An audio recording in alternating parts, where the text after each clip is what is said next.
I would say that most people don't know who they are. I think that's the first step, understanding who you are. The unexamined life is not worth living. But then secondly, once you do realise who you are and you realise you're not living with who you think you are, then therein becomes a bit of a conflict. If I did something that a lot of people I didn't respect or I didn't value or I didn't feel they had the same moral compass or the same values, shared the same values as me, I actually wouldn't care what they had to think about it. But if I put something out on the internet and all the people that I think share the same values, have the same values as me, are critical, it's much more likely to have a major impact on my self-esteem.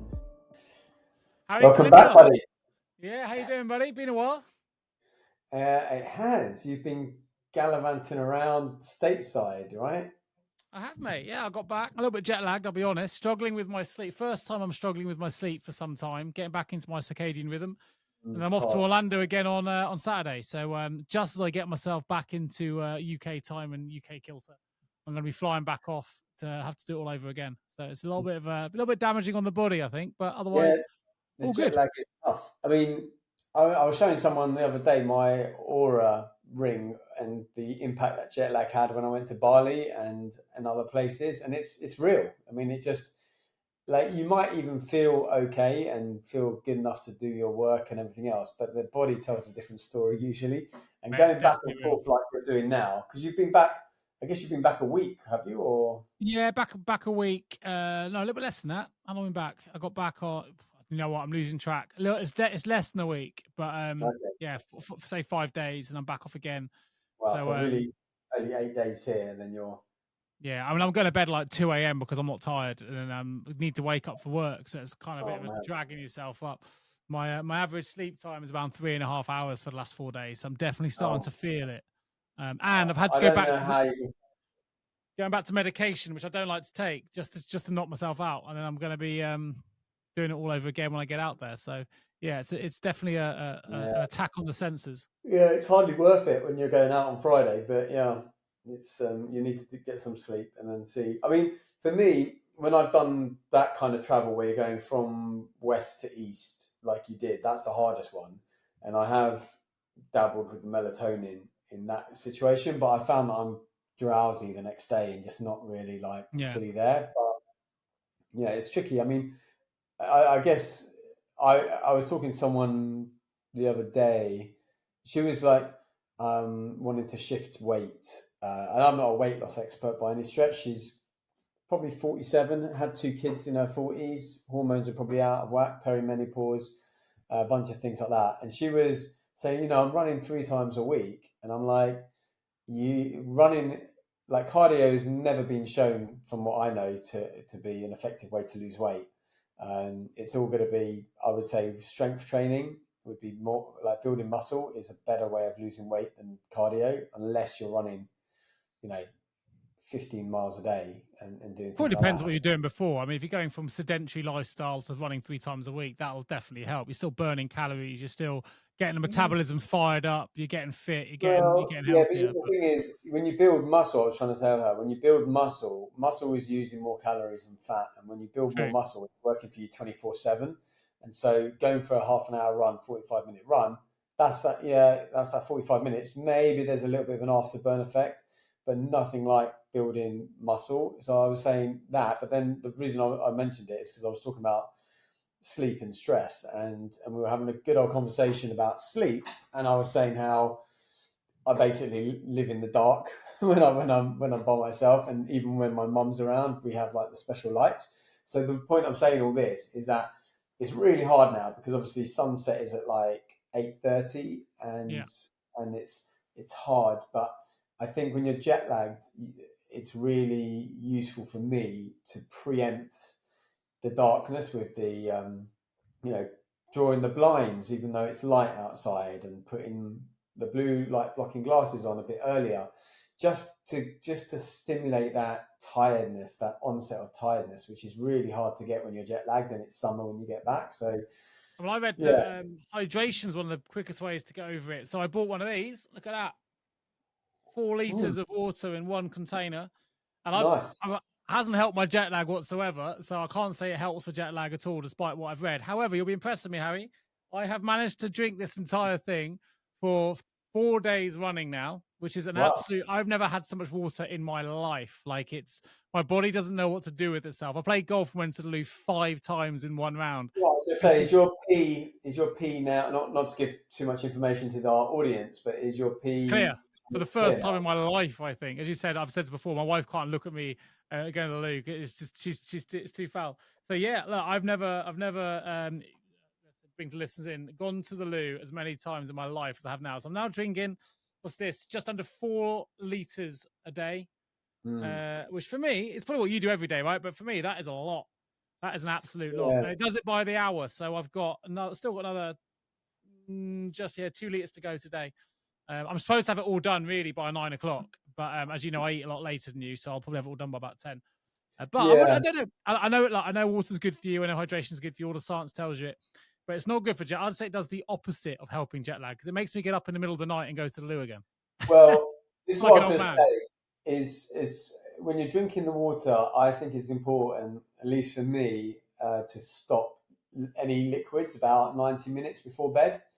Yeah, it says When I nine used o'clock on the bottle as the last drink, but I, Oh, I go to forget bed what the later. bottle says, but even still, 9 o'clock, you're going to bed at 10:30. That's fine, right?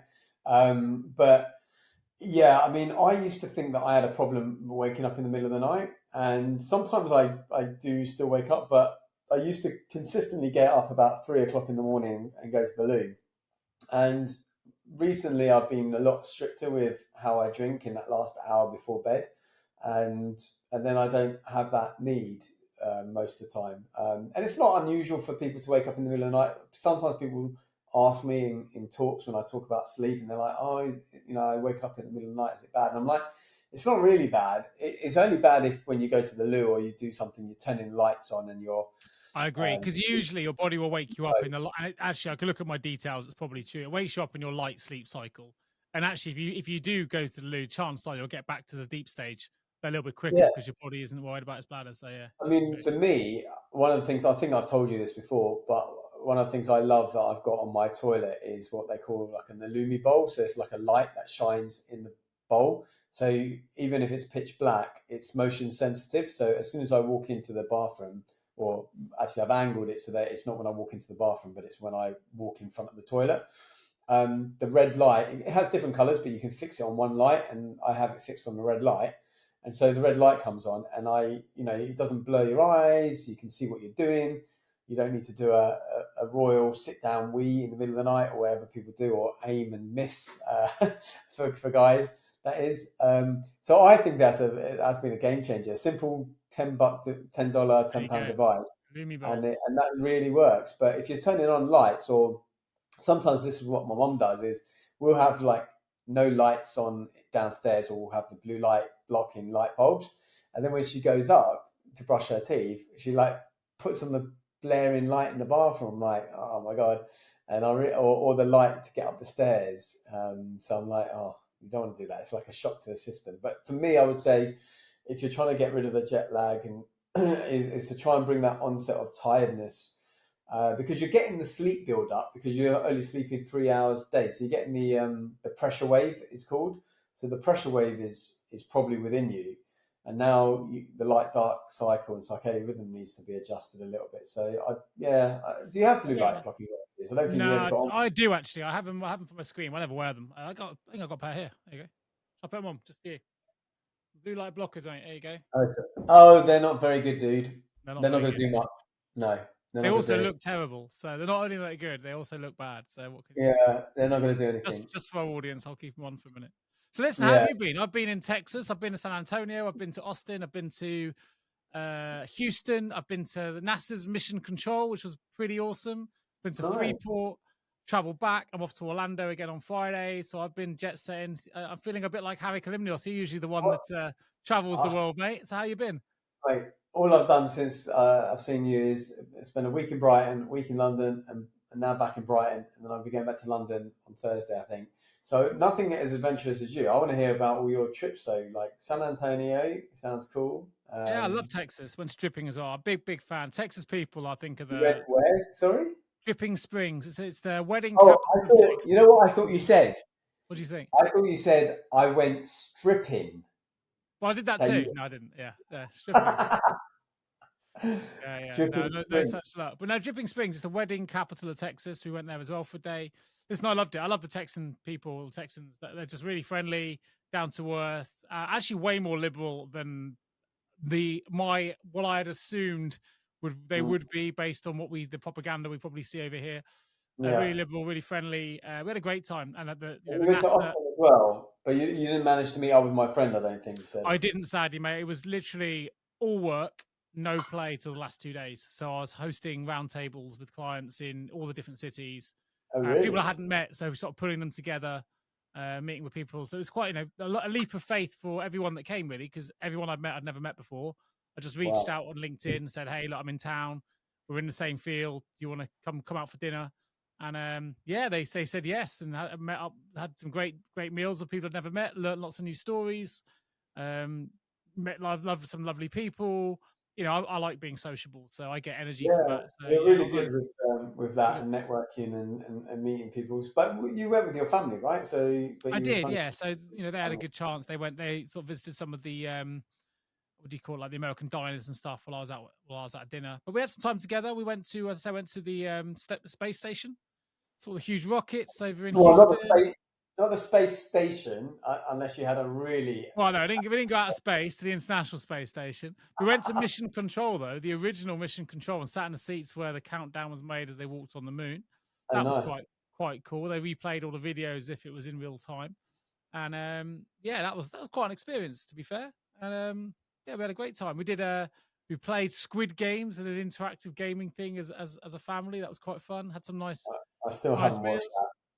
that. Yeah, I wouldn't recommend it. It's a dreadful TV show, but the games are quite fun as a family. And then we had 2 days on the beach in Freeport. And I tell you what, just 2 days was good for the soul. Like, that wasn't about work. Being in the sunshine, there were some really good waves you could surf on and bodyboard on. We're running in the waves, really shallow and safe. And we had a great time. And then flew back. So straight back in the Wow. thick of it. And then my daughter now is doing a GCSE, so she's right in the midst of her exams, so supporting In her. year 10 then? Year No. 11, mate. She did a geography GCSE today and her first science paper today. What else? You took her on holiday in the 2 weeks that she would have Yeah, been... I mean, I'm not sure that was the school were that happy about it, but she was revising hard. So yeah, me and my daughter Was were she watching revising it. whilst away, was she? Yeah, yeah, she's pretty disciplined, to be fair. She's been very good. I mean, I remember my GCSEs, and it was probably the best I'd studied. I don't think I studied as well for my A levels, but I had a timetable. I think I got it off Capital FM or something like that, one of the radio shows.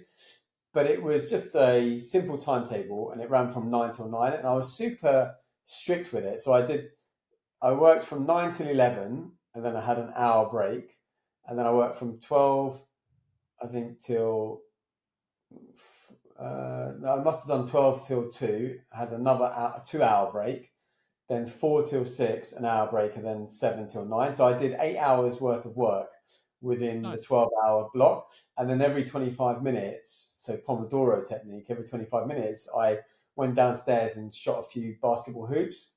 So I was doing nice, effectively 25 minutes on, 5 minutes off. And I did that, and I had a plan for what I was doing in each segment, and I had my revisional kind of earmarked, and that was the best. When I did my A levels though, because my sister was 2 years younger than me, she was doing her GCSEs at the same time, and it was a little bit more distracting when there was sort of someone else in the same yeah, kind of boat as you. And so I don't think I worked as effectively. I still did well in GCSEs and A levels, but I just remember the GCSEs as being a time where I felt like on it, and I never worked past 9 o'clock. And even when I was doing my degree, I don't think I ever worked past 9 p.m. at night studying. I know some people pull all night, as you probably did for your stuff. yeah. I You know me imagine well I enough. never done that. So yeah, I don't know. So Everyone's got have you been, apart from being in around Brighton? What have you been up to? Still back into teaching? yeah. I did a couple of workshops last week, which was nice to get back into that. Um, and then and then back into teaching yoga as well, which has been quite good. Although I tell you what happened actually. This is what happened. I Go know. on. I think I got some really weird. It might have been the norovirus or something. I think I got a virus, and I woke up. I didn't sleep a wink two Thursdays ago, I think it was. So about a week and a half ago, my body temperature was up, my heart rate was up, and I had to drive back to London the next day. I actually went to my sister's house before driving back. I had to leave my house so that the cleaner could come in for the Airbnb, and I just spent 2 hours on her. I think we've talked about her PEMF map before, pulse electromagnetic Yeah, frequency you map, have. Yeah, yeah. sending all those vibrations through. And actually, it was great. I just lay down on that. But I think I had a virus because honestly, I've never had, and this is again going to be TMI or too much information for listeners, but I've never really properly experienced diarrhea, if I'm honest. Like even when I traveled in Asia all these days, a bit of diarrhea, but not like, where it's painful. I've never had that in my life. 47 years, I've never had that kind of diarrhea. And yeah, I think it was a virus, but I wasn't sick. But my brother-in-law, and my sister and my nieces, I think they all had it, and they had There's it definitely just something going around because we've been a yeah. bit similar, to be fair. But interestingly, I'm looking at my Aura Ring stats from the last few years, and I've definitely got more ill, I think, in since having had COVID than when before having COVID. I think I feel like I'm getting hit with things a bit more often, Maybe. which is not great. But I think there we I go. read Um, completely off topic and not remotely connected, but I was away, so when I'm away on holiday, I get into my reading. I could read for every book a day every day this year, and still wouldn't have read as many books as you have. But read a great book called "Become Who You Are" by Ryan Bush. So I read his first book, and this is his follow up, which I thought was really interesting as a book. Generally, he comes from a background of design theory, so he kind of puts things into boxes and creates models and frameworks for, I guess, theoretical and philosophical views, which I find really interesting. Anyway, it's a book I'd recommend. But there's a chapter in there that I'm going to ask my wife and a few others just to read it because I think it's a different take on self-esteem. And he was talking about how I mean, it sounds obvious when you hear it, but I haven't heard it put in the way that he put it before, okay. and I probably won't do it justice. But he was talking about how self-esteem really comes from the admiralty we observe in our own behaviors, right? So the idea that even when no one's watching, if we live true to our values, we won't have issues with our own self-esteem. It's when we live outside of our values that we have it. So he was like, if I did something that a lot of people I didn't respect or I didn't value or I didn't feel they had the same moral compass or the same value, shared the same values as me, I actually wouldn't care what they had to think about it. But if I put something out on the internet and all the people that I think share the same values, have the same values as me, are critical, it's much more likely to have a major impact on my self-esteem. I thought it was quite interesting. The reason I thought it was interesting is because, while you're away, you kind of get more immersed in things like social media. You've got more time for yourself, or I did anyway. I'm not particularly on social, but when I'm on holiday, I kind of catch up with everything. And you see what else is out there, and you see some of the posts, and you realize that a lot of people are putting things out there to try and get that affirmation, that confirmation that they're living along the right path, they're doing the right things. And they're trying to get that back from the people that they hope or that they admire, that admiralty piece. And if they don't get it back, that's often when self-esteem falls. You put something out there. So I put something out there for you, Harry, to see, in the hope that you might comment positively, but you don't comment at all. Suddenly that damages my self-esteem because I respect you, I admire who you are, your values are aligned with mine. And suddenly, even though you've done nothing at all, you're not even aware of it, it drops my self-esteem. Equally, if you say something positively, it raises my self-esteem because you are someone who I admire and someone who has values that are aligned with my own.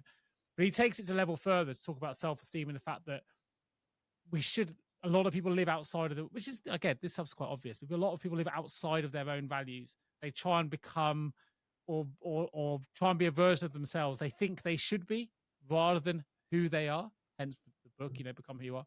And as a result of that, you end up with really low self-esteem because you're trying to live a life that really isn't set up for who you are organically and innately meant to be. It's a really interesting chapter that I recommend having a look at. But I thought Yeah, I'd bring it to I'll the have a look. table because you may have heard of similar kind of theories before. And he kind of leans into stoicism. He leans into modern psychological positive psychology from Seligman and people like that. And it was just quite interesting. He's kind of come up with his own take in the middle, and he's created a framework. It's actually a 3D model that talks about where this sits and how you can view it in the realms of where we look at self-esteem. So I thought that was really interesting. But I wasn't I, sure if you'd come across something like that I, before. I haven't come across that book. I'm reading Matthew Syed's latest book at the moment, Rebel Ideas, although I'm doing it on audiobooks. I'm not really as focused as I would be. But Okay. with the value, well, I mean, I often, in some of the workshops I used to run with corporates, I used to do a values-based exercise where they identify the values that they have in life or they claim they have. And we do an exercise to effectively put them in some level of order. Yeah. And then when we drill down and we determine are they living within those values, a lot of the time people say certain things are their top priorities or top values in life, like family, health, etc.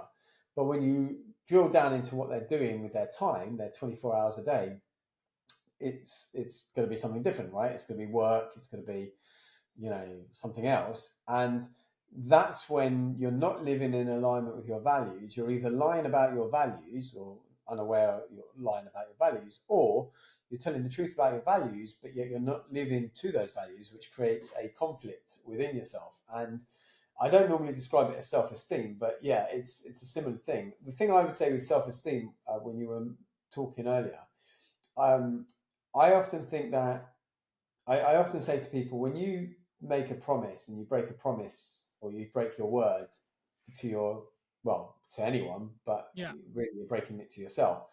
e- Every time you do that, a little bit of your self-esteem is chipped away because you suddenly start to become more and more of a person that doesn't, do things because they said they were going to do them. They That makes back out sense. their word, That and makes so sense. that's why I say to people, actually, it's more important to keep your word and keep your integrity that way, because it builds your confidence, it builds your self-esteem every time you say you're going to do something and you do it versus you say you're going to do it and you don't do it. More important than letting the other person down, because you're letting yourself down and it actually takes away your self-esteem. um, yeah, interesting.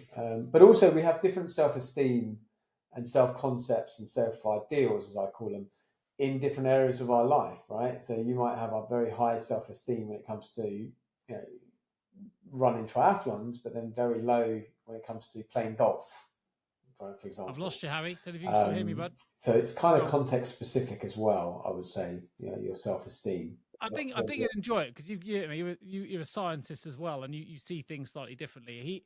He puts on the y-axis, and I put which way around it goes, the x-axis. He talks about the idea of pain and pleasure, and gain and loss.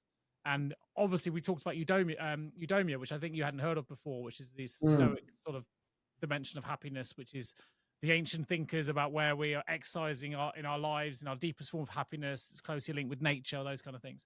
And he puts them across the two different axes, and then your eudaimonia, or your level of happiness, is like that third axis that makes it turns the x and the y into a z, so you have a 3D picture.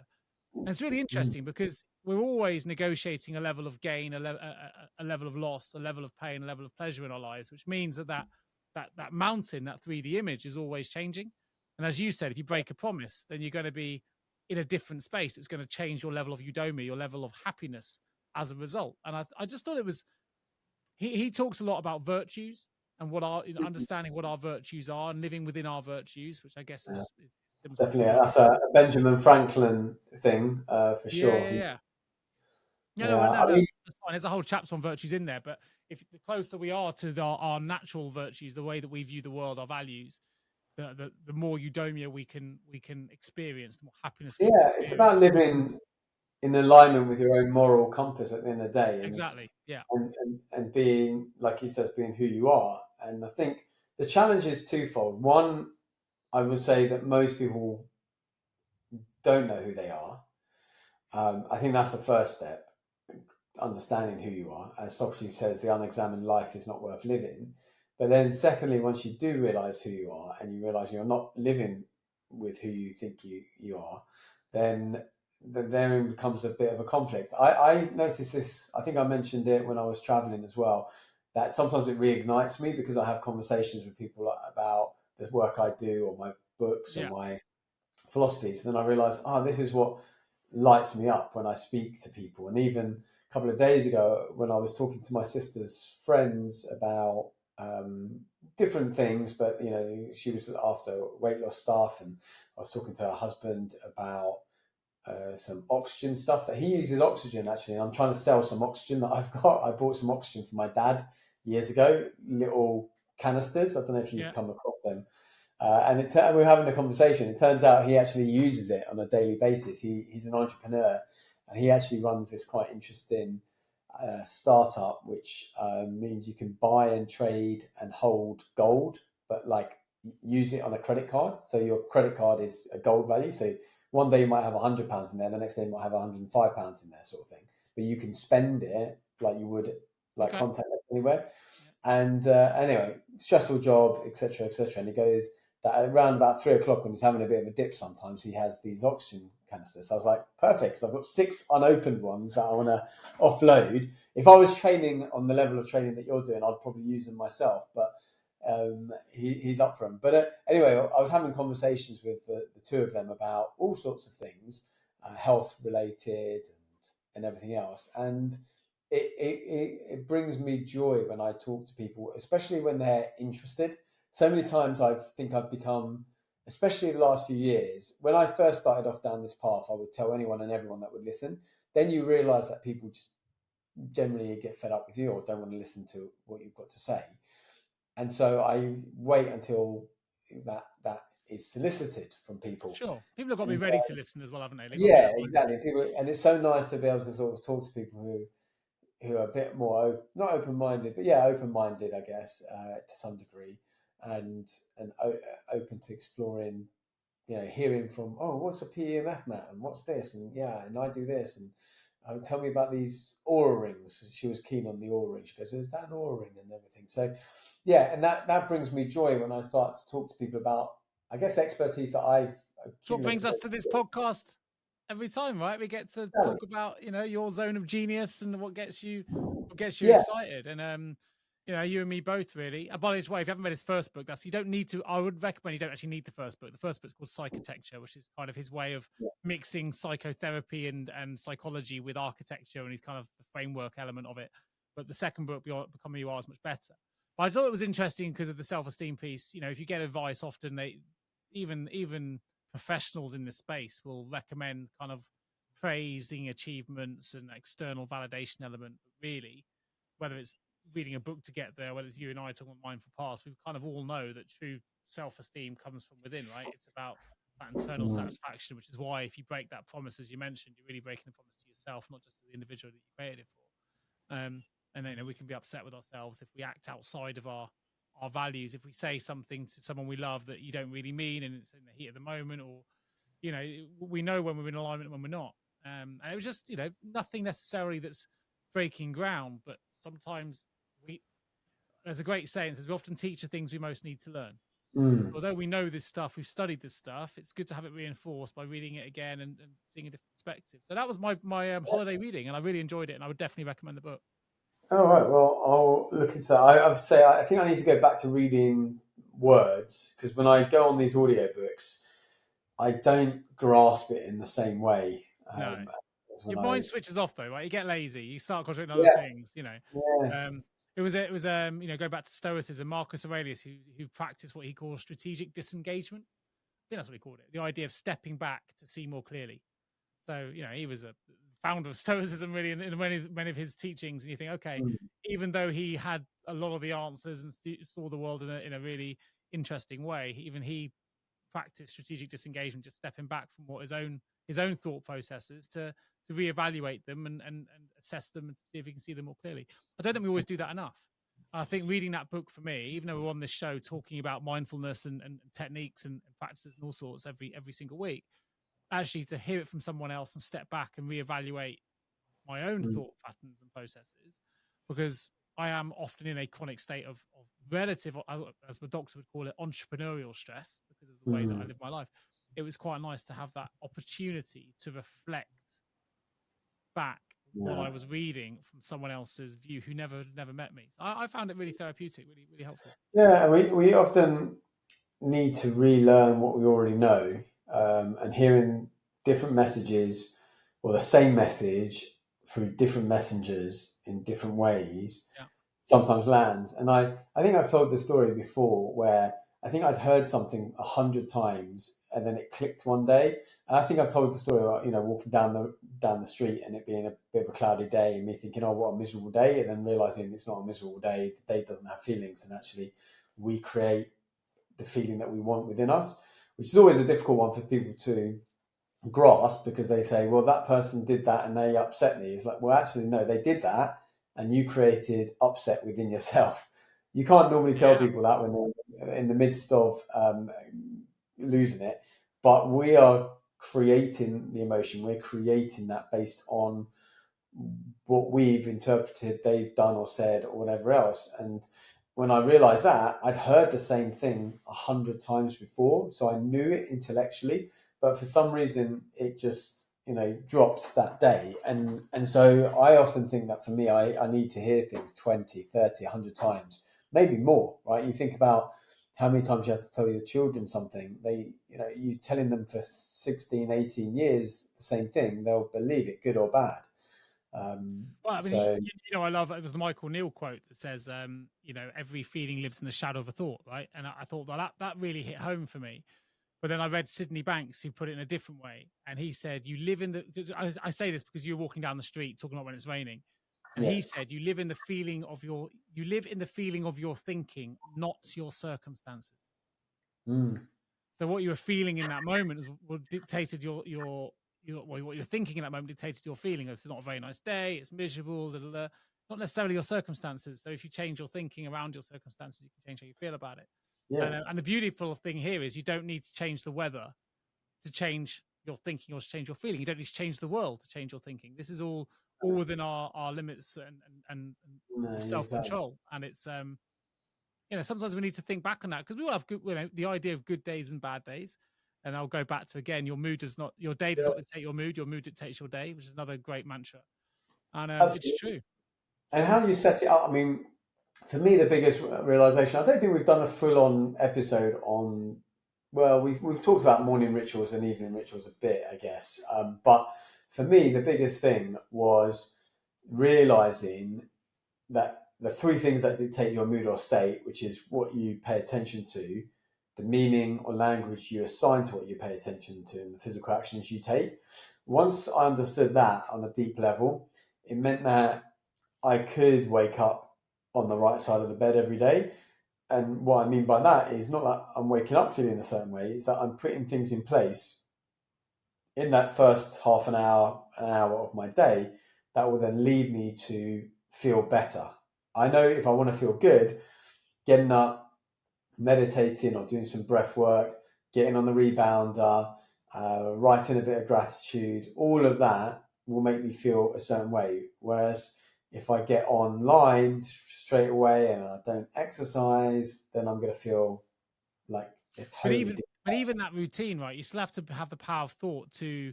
There'll be times you wake up when you just don't fancy it because your thinking is telling you, "I want a little bit more time in bed. I don't feel like today. I'll do Yeah. it tomorrow." Your mind plays tricks on you. It plays as a devil and angel on your shoulders, going, "Yeah, you don't have to." Or the evil wolf, or the bad wolf, good wolf, whatever you want to put it. So you have to be in control of that process and understand Um, what it's doing and realign that thinking in the moment. yes, you do. And there are ways that you can manipulate that, because sometimes those thoughts are going to come into the head, right? That happens to me, right? It happened to me today, actually. I was like, oh, you know what? I really want a bit more of a line. And I sort of did for about 5 minutes. And then I realized I was not going to get to sleep and I wasn't going to get into Probably my happened when dream. I messaged you going, "Do you want to jump on and do the podcast now?" And you were like, go on, Harry, get on there. Let's do it." but but the thing is, like, I remember there's a technique from NLP that I would use with people, sort of the swish pattern. So I remember years ago, this was probably 2011, when I was going through this big push to do everything. And I wasn't actually sleeping enough, but I had it in my head that come rain or shine, whatever time I went to bed, whether it was 11, 12, 1 o'clock, whatever, I'd be getting up at 6, right, regardless. And then I would be getting up at 6 and leaving the house for, I think, 7 or 10 past 7, so I could be in a class at 7:30 and then do the class till 8:30, shower and walk to work and be in Holborn for 9 o'clock. And a lot of time it was dark, because I think I started this thing off in February 2011. And I would normally have that thought of, oh, it's so warm in here. I didn't go to bed till 1 because back then I knew what time I was going to bed. But I created a little swish pattern in my head where as soon as that voice came in, and I had to train it while I was, at other points during the day. But then what would happen is I would then visually get a picture and a sensation of me in the shower in the gym after the class, after like a spinning class, with the warm water on me and feeling amazing. And so that would jump into my head. So as soon as the voice said, "Oh, I'll just sleep a little bit longer," I swished it in there. And also I had my alarm clock was Michael Jackson, Man in the Mirror, saying, if you want to make a change, you've got to look at yourself and make that change.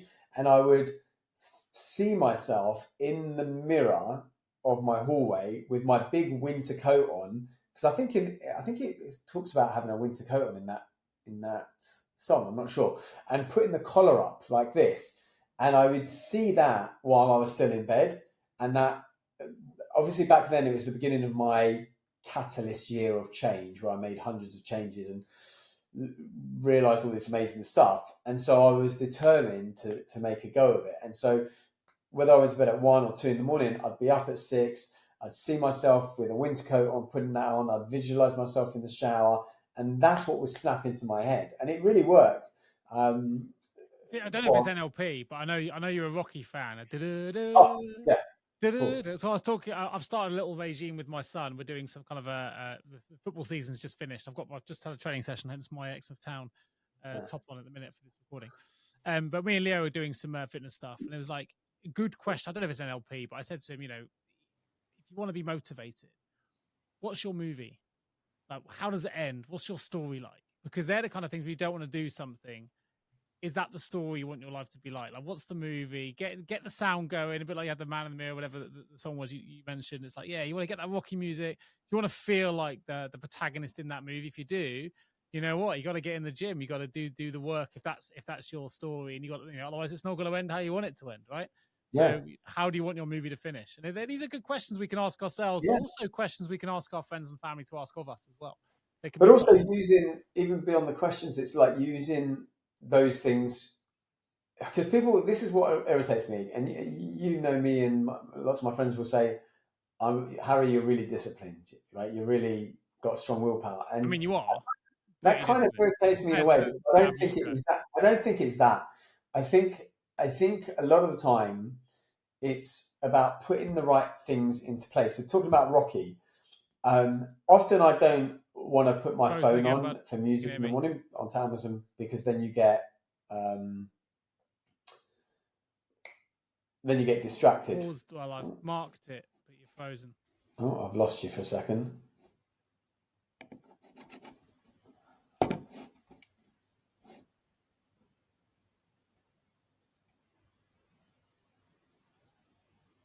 Are you there?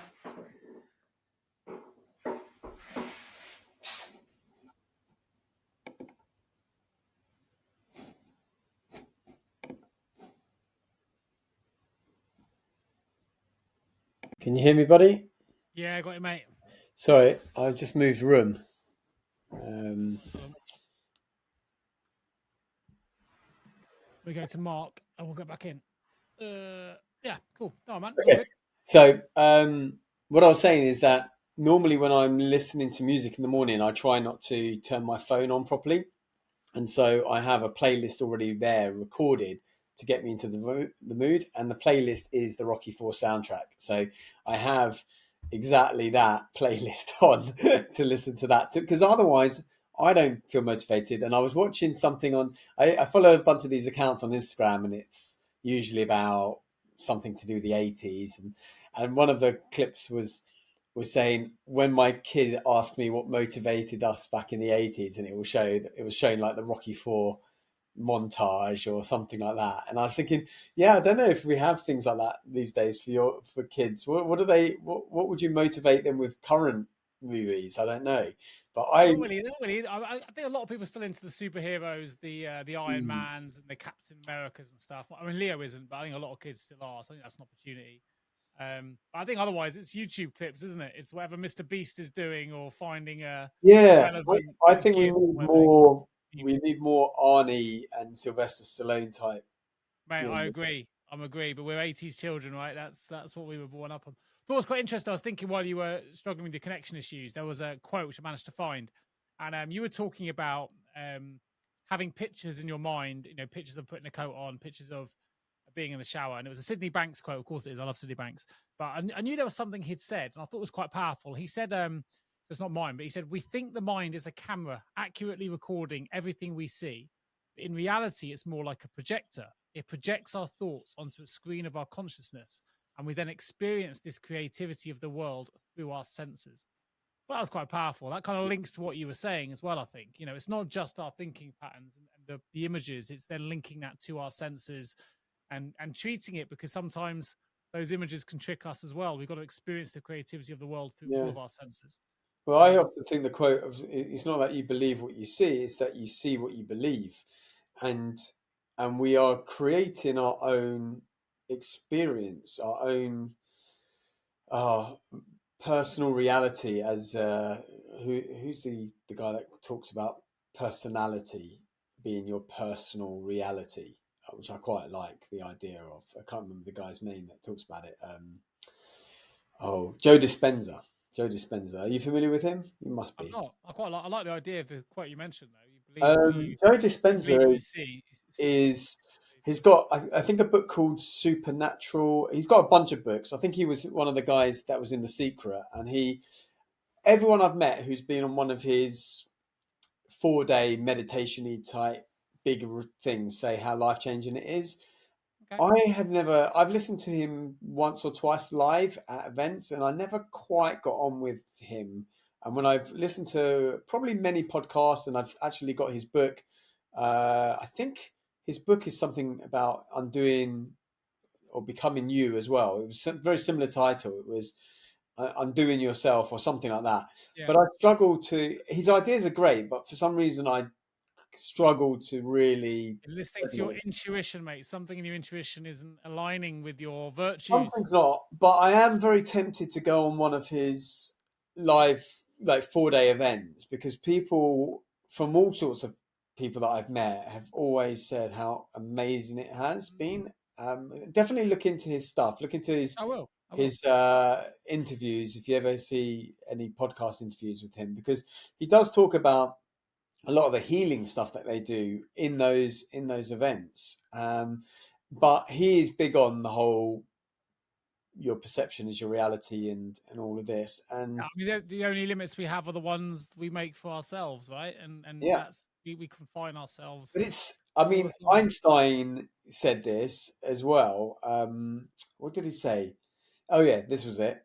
You've probably heard it before, but reality is an illusion, albeit a very persistent one. The system one, yeah, And yeah. I think this all the time because I think we've talked about this many times before, whether we're living in a literally a matrix kind of world, but Well, it's just fun to imagine it could be, right? it Who feels knows? so real. It feels Yeah. well. My friend sent me a pitch, an Instagram video today, and it was very psychedelic. I think actually I should send it on to you because it was a bicycle cycling through this weird quantum tunnel of sorts. And as I was watching this, I was thinking, I think in a way, once you've done a plant medicine or two, you can really resonate with the imagery that's in that show.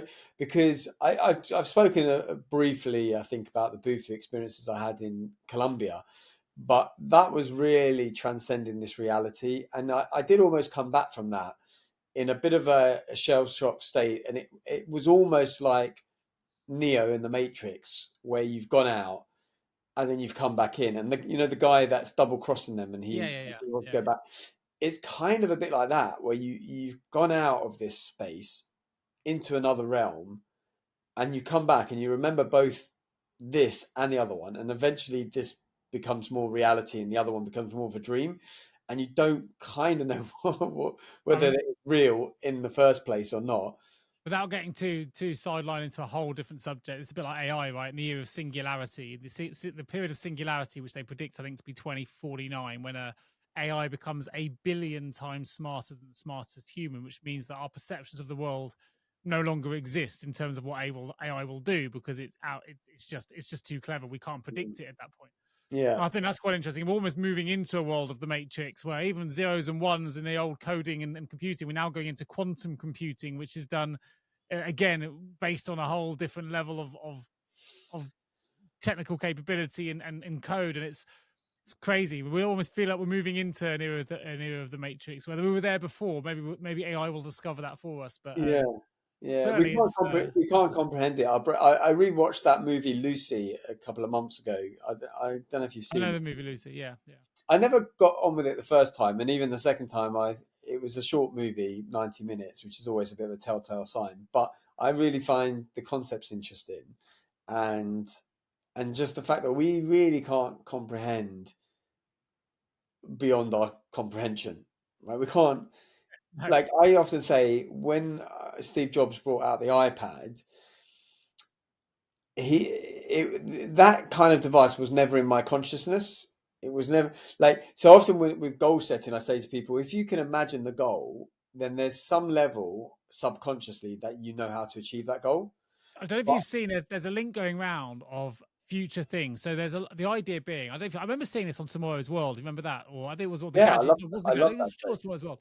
There was an episode on why things technology is always already way ahead of where it is, but we're not ready for it, so they can't release it. But it's capable already. It's like they could already release various things to the world, but we wouldn't know how to. We're not ready to comprehend it. So it's a bit like ChatGPT was ready way earlier than it was Yeah. actually released. There's other elements as well. But on Well, that this, I'll send it to you because there's an Instagram video. I think it's in Japan or in China. They've got robots, allegedly, assuming the footage is real, and this is one of like 10 different slide deck things they were showing of the things that exist, but they're not ready yet for public consumption. And one of those was robots that are in liquid form. So you can put them through bars and it reforms on the other side oh, and well. continues to do the task. So, if you need to do a rescue operation, if you need to get beyond certain things, this liquid can move through any kind of Wow. obstacle, reform on the other side to retrieve certain things. I'll send it to you. It's Send mind it to blowing, me. That and does I sound don't like know. I don't. It's so mind blowing. You say beyond my comprehension. I Terminator. have I no mean, idea if it's real. I don't well, know. I don't know.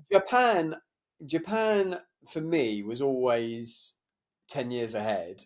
And I remember when I never been to Japan, but I went to South Korea and I felt that South Korea was 5 years ahead. I went to South Korea in 2006 and they were watching TV on their mobiles on the Yeah. subway in 2006. We weren't doing that till God past 2012. You don't. You South don't do Korea it was now. Well, yeah. South Korea was 6 to 10 years ahead of us in 2006, I can believe it. and same I with hope it's. Japan probably. Yeah. So, I'll but send you. speaking I'll of, send you the link. Though. Send me I, that psychedelic cyclist. And I'll I send will you. do it. But what jumps into my head when you were talking about having technology that we just can't handle is all the technology that is supposedly there uncovered from UFO stuff. So, you didn't go any UFO hunting while you were there? I thought you were I going to. didn't. I was tempted. As I said, I was really working rather than having the Yeah, opportunity to do those things. I know you've done it and you really recommended it, and that's for another show. We need to have a yeah, show dedicated to UFOs. It's a fascinating conversation for sure. yeah, yeah, Well, yeah, yeah. look, on that note, maybe we'll leave it there, and I think we've given the listeners enough to talk about. We've gone from pillar to post here. We've jumped from jet lag to self-esteem and consciousness to the modern world and the Matrix, I think, and everything Absolutely. else in between. So it's been fun, and we lost you a couple of times in between, but we've got you I back now. know. I think I need to do this from this side of the house because I was on an extender on the other side of the house and it always jumps out. So I'll adapt. I think I'll do it in this room from now on. I think it's It's a bit better. improving the viewer experience because you're now the other side of me. Well, I was that side of you. Now you're to the Yeah, left of me rather than to the yeah. right. Confusing. Giving a bit of variety. Well, look, really good to see you, buddy. I will see you even more jet lagged than I am today when I get back from Orlando in a week and a bit's time. And listen, enjoy yourself. Are you still Yeah. doing your cold water sea plunges? Are you getting Well, your mind you know what? ready I for that? haven't been, but what I did do today, again, a bit of. I bought a shorty wetsuit because I was like, I'm going to go Okay. in with a shorty wetsuit tomorrow. So that's the plan Right. tomorrow. It was only 25 quid. I thought, you know what? Why not Yeah, just yeah, get you can afford that without too much research, even by your standards. I'm um, exactly. I'm I'm still doing my cold plunging. I'm down to 8 degrees. There you go. Wow. Wow. It's Awesome. not helping my sleep yet. It's supposed to be good for sleep. I'm blaming that on the jet lag. We'll see. Watch this I space. mean, really well done with the cold plunges, mate. yeah, I hats off to you. Every day so far. Every day I've been at home, I've done it every day. Yeah. That's really good. Good. There's discipline. That's Yeah, it's discipline. for that one. I'm keen to see. You've got to do it for a consistent amount of time to see You're what the good with benefits are. experimenting. That's the thing. You do things. You'll do a 30-day, a 60-day experiment, and Yeah, that's true. I'm you're not as disciplined as you for doing it as a lifestyle, a lifetime. That's why I need to well. get better at that. Like I say, it's not about discipline. It's about habit. Creating Habits take habit. about 8 weeks. 8 weeks to form a new habit. So I'm in that. Depends. Yeah. Well, buddy, Anywho, listen on that thought. Enjoy yourself. Really good to see you as always. Thank you, listeners, for tuning in. Remember to subscribe, like, share with all your friends. We're really trying to build our audience at the minute. So if you enjoy our episodes, if there's one in particular that you really love, share it with your best friend, colleague, mum, dad, sister, sibling, whatever. And yeah, we're trying to grow our audience. It'd be great if you could all help us. But until next time, this is Mindful Pass. I'm Nick, and this is Harry, and we'll see you all real soon. take care, everybody. Bye bye.